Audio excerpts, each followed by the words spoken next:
All right, brothers and sisters, we are back at it again.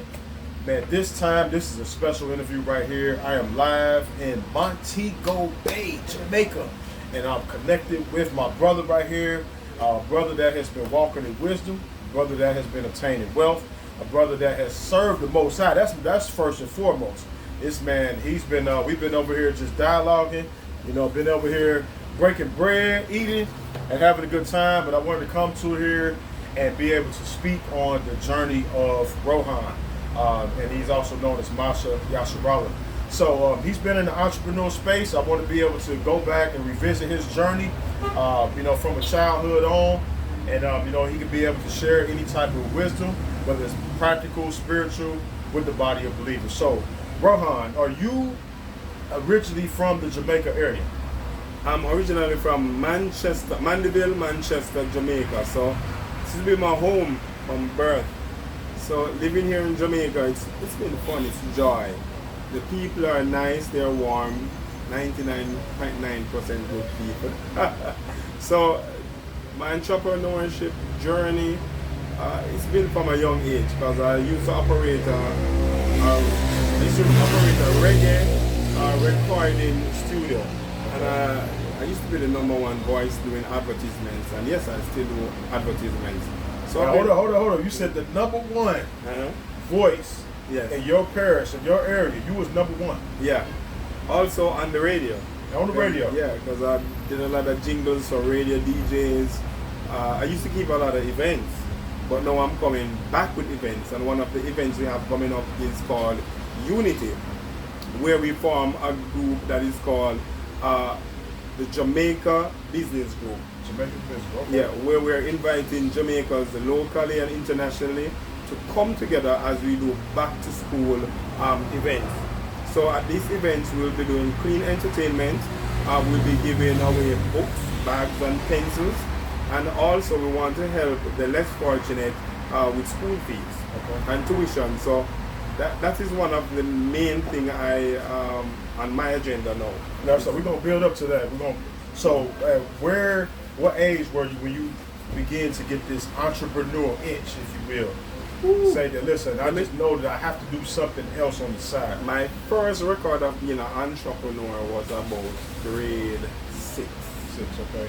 I went and I bought a pack of toys and I gave it to my nephew to sell at his school. And when he sold it, we split the money. Okay. So when I left school, I went working for others. I went to seek more wisdom, knowledge through other schooling. But I settled with my gift of audio engineer. Also, my album that is out now, I actually mixed and mastered the entire project. So I worked strongly on my gift. Also being a herbalist. I'm very proactive as it relates to educating people about their health and how to use natural herbs to heal and maintain their well-being. Okay, so we're gonna get to the herbs. We're gonna build our way back up to that. Mm-hmm. So now you was in the 6th grade. Mm-hmm. You saw that you gave someone a product, they went and sold it, you split the money. Mm-hmm. So did you keep on reinvesting? Did you keep on doing that over and over again? I continued until I realized there was too many excuses coming in. Okay. Products being missing but no money. Yeah. Yeah, so as it relates to that, yes, always going to high school, I always got something to sell in school, And so after, you everything may not always been legal all the time, right? Yeah. But you built your way up. And so when did it come to a beat to where you say, listen, I have to really embrace this entrepreneurial pursuit full time? Because it seemed like you was really pushing your music at first. Yes. So, and I know that you have herbs. You've been selling the herbs. When we just touched down today, you gave me a tonic. Yeah, herbal tonic. Herbal tonic. So you have multiple streams of income flowing in. So where did that happen at? Where did that begin at? Where you say, listen, I have to be self-sustained. I can't just work a job. I have to do something different. Well, I remember when I was working in the US. I was working in the US for about a year on a work program. Man, you couldn't get me to go home. Because in Jamaica, they give you like a fixed fee and you work your hours. Where I was in America, you could work, I was working like 100 hours. Man.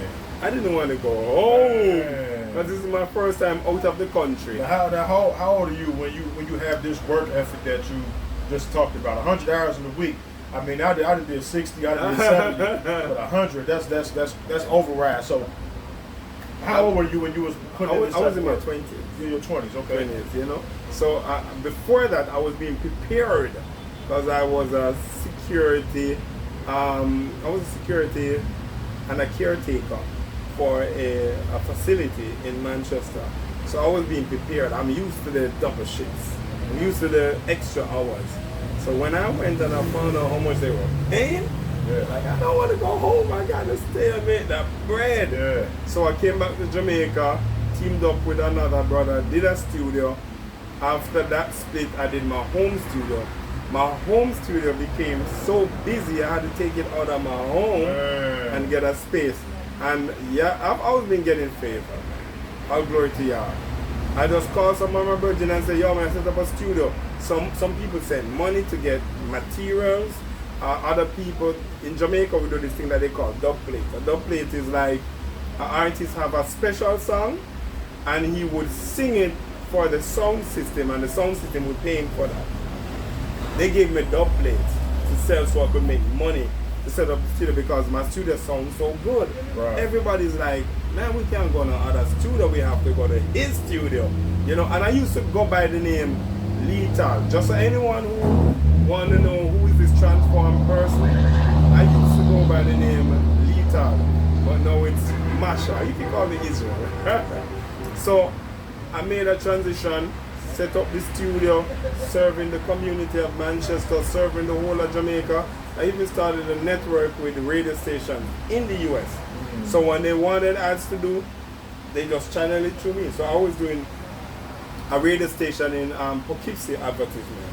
I was doing all of their advertisement. And I started to keep events. So that this time I wasn't serving y'all, but I was keeping like drink inclusive events. Everyone knew who I was. And then came y'all. I'm like, who's that? You say you're creator.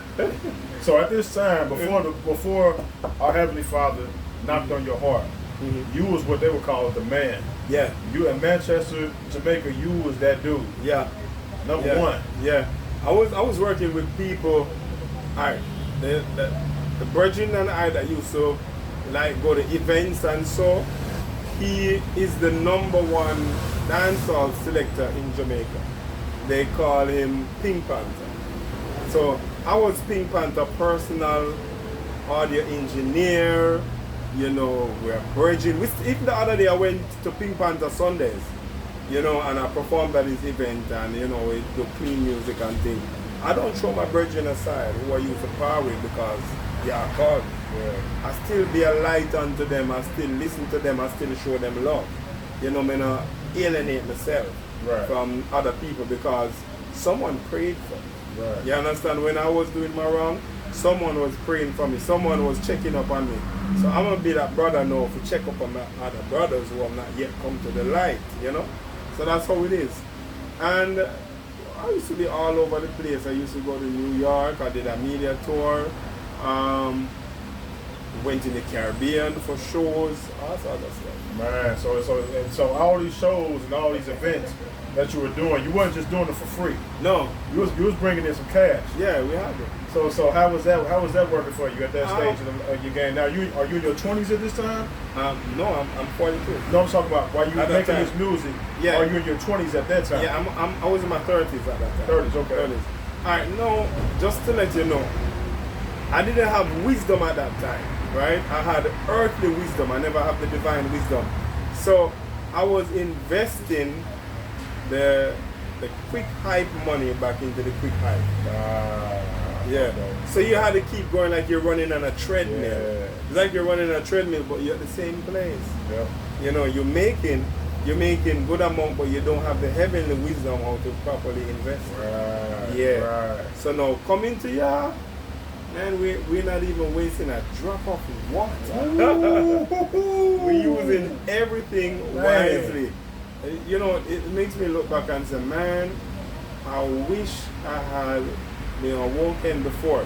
But let me just share this with your family. Spiritually speaking now, you see, the adversary, the wicked one, he doesn't want to stop you from what you're doing. He wants to tap into what you're doing. So your natural gifts, he's not trying to take it away from you. He's trying to pervert it. He wants you to use it for the wrong reason, or even if you believe you're using it for the right reason, he wants you to waste a substance. But Abba is not like that, because a wise man leaves an inheritance for his children. So those who keep Torah and obey Yahweh, you will receive the barak and the increase of Yah, and it will come, it won't trickle down, it will flow down to your children. Man, powerful. So as you leave the music scene now, while you're doing producing, engineering, performing, traveling from Jamaica to New York, going through the United States, doing all kinds of things, were you selling herbs at the time, or did this come later on, the herbs and the tonics and everything of that nature? When I wasn't doing that at the time. Yeah, when Yah called me, it was like an 8-year period of gathering wisdom, knowledge, and understanding. I was alone with Yah. It was just me and Yah. All the hype, all the business, all the this and that, it was just me and Yah. Yah was molding me. He was purging out my old ways, my old thoughts. You understand? So he remolded me. So I started an internet cafe, started doing marketing, because who knows marketing better than a promoter for events? So I was doing marketing. Had a TV show on CVM in Jamaica. That's one of the national TV stations. And that's where I started. And then came the herbs. Now they're the herbs. Now, so before we get to the herbs, as you are on the TV station, or as you're on marketing and advertising, you're doing all these wonderful things, were you working a job too to help fund that, or did you have money just coming from different I had a business set up. So the business was an internet cafe, and I did marketing from the office there. Okay, so but you didn't need a job. You didn't have a job. No. Okay, so you just was just self-employed entrepreneur all the time. From I started doing my home studio, I never saw. It was so strange you say that though. I never think about getting a job. I never ever thought about. No, like seriously, yeah. I never ever thought about getting a job. Wow. It's just my mindset. All glory to Yah, he gave me that mind. Kingdom mindset. Yeah. I worked for people a couple of times. I did the security thing, and I was a younger youth. I was working with my brother, one of my brethren from school father. He had a moving company. I worked at a liquor store for a time. Man, it wasn't long. Point now, you said you always had a mindset to where you was not focused on, working a job. That you had an entrepreneurial mindset, and so now you got into these herbs. So I want to get into these herbs and these tonics, and then we want to be able to see how individuals can reach you for your products. So when it comes to your natural healing, we have not been taught through the public information or education system about caring ourselves. So it's important that we need to do a cleanse. Some people might call it a detox. But I've created my own natural process of doing herbs to clean blood, the gut, the organs, and the lymphatic system. So how did this happen though? How did this come about where you just get this impression or this feeling that you need to start promoting herbs to the people? Well, I started with myself. I had asthma, I had all sorts of ailments, and then I started to use the herbs. As the scripture said, physician, heal thyself. I didn't know what Yah was preparing me for, but I started treating myself and people around me, and I started to put the products and, get labels and, do the necessary things, and we see the results. So we say, okay, it just happened. It just happened. You was like, okay, I've been a product of helping to heal my own self, but I know there's so many other people that need this as well. Yeah. So even a couple, I think about 3 years ago, we wrote on a receipt how many people need to buy these products. Man, and I've seen ya leading people to get their herbs, and I have endless amount of testimonials, you know, and I'm just happy that I'm able to be used as a vessel to make products and give people, you know, information through consultation to help them to overcome their ailments. Because a lot of times the food we eat, it's the way we practice how to behave. We need some more joy. A lot of people stress themselves when they get sick. A lot of people don't exercise. Some people can't remember when last they sweat. Right. Yeah. Right. So it's very important that it's the way we eat, the way we need to exercise, and we need the herbs. The herbs is not an option. That's what we have been taught. A lot of people think herbs should only be used when you are sick. No. Herbs should be a part of your lifestyle. And when you do that, you'll see great results. So if you know a good herbalist around you, hey, check it.